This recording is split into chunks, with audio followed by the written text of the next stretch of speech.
Can I get a new attorney general? I think mine might be broken.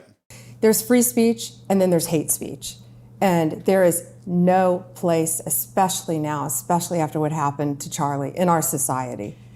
Do you see more law enforcement going after these groups who are using hate speech and putting cuffs on people so we show them that some action is better than no action? We will absolutely target you, go after you, if you are targeting anyone with hate speech, anything. And that's across the aisle. No, hate speech is absolutely protected by the First Amendment. In fact, hate speech is really the only kind of speech that is, or even could be, protected by the First Amendment.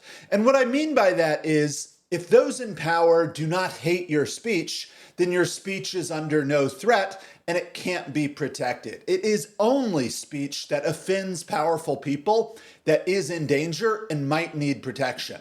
And that is exactly the kind of speech that the First Amendment does and was intended to protect. If someone says, "I'm glad Charlie Kirk was murdered," that's mean. And you're free to say, "Hey, that's mean."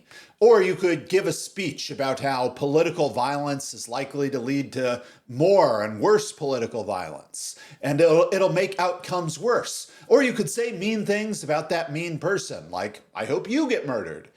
You're free to do that. But what the Attorney General cannot do, or rather what the Attorney General should not do, is go on national news and mislead the American public about the freedoms that they enjoy. One of those freedoms absolutely is the First Amendment, which definitely protects saying mean things about Charlie Kirk or anyone else. Well, sure, we all believe in the First Amendment, and these people speak horrible things. I think yesterday or today, Sean, a school board member right here in Virginia had to resign because she said horrible things about Charlie Kirk and that he deserved to die. That's horrific. It's free speech, but you shouldn't be employed anywhere if you're going to say that. And employers, you have an obligation to get rid of people. You need to look at people who are saying horrible things, and they shouldn't be working with you. Businesses cannot discriminate. If you want to go in and print posters with Charlie's pictures on them for a vigil, you have to let them do that. We can prosecute you for that. I have Harmeet Dillon right now in our civil rights unit looking at that immediately, that Office Depot had done that. We're looking at that. But if your employer has a problem with the things that you're saying, that's between you and your employer. Or maybe if you tell it to the public and you offend the public, then it's between you, the public, and your employer. But it's not the business of the Attorney General to get involved in policing or punishing or threatening to punish employers based on the speech of who they employ. I am not a lawyer, but I think that what Pam Bondi is doing here is close to violating the First Amendment.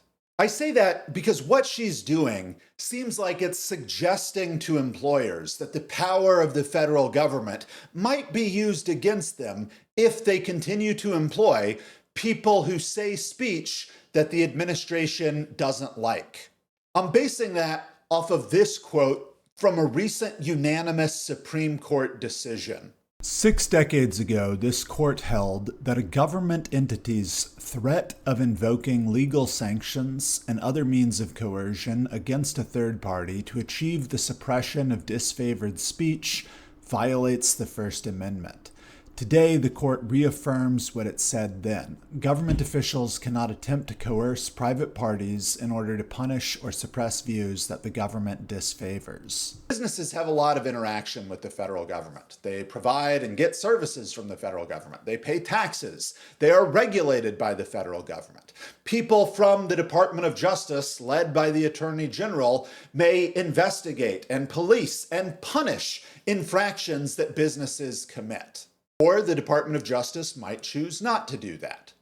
So because businesses have a lot of very important relationships with the federal government, if you hear someone in leadership in the federal government talking about what speech is and isn't okay, that might have a chilling effect on what speech you do and don't allow at your company.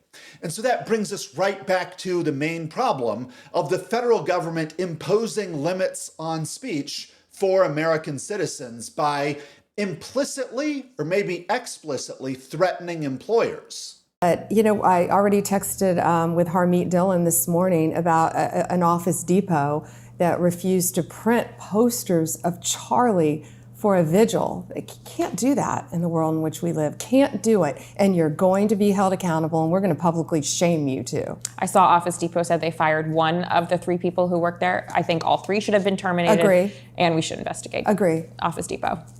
So the Attorney General is going to start an investigation into Office Depot because Office Depot did not fire 2 employees who were part of refusing to print flyers for a Charlie Kirk memorial. Again, I am not a lawyer, but it seems like this is exactly what the Supreme Court has already said violates the First Amendment. That is, the government is using threats of criminal prosecution, an investigation into Office Depot, in order to compel a third party, Office Depot, the employer, to suppress speech that the government disfavors.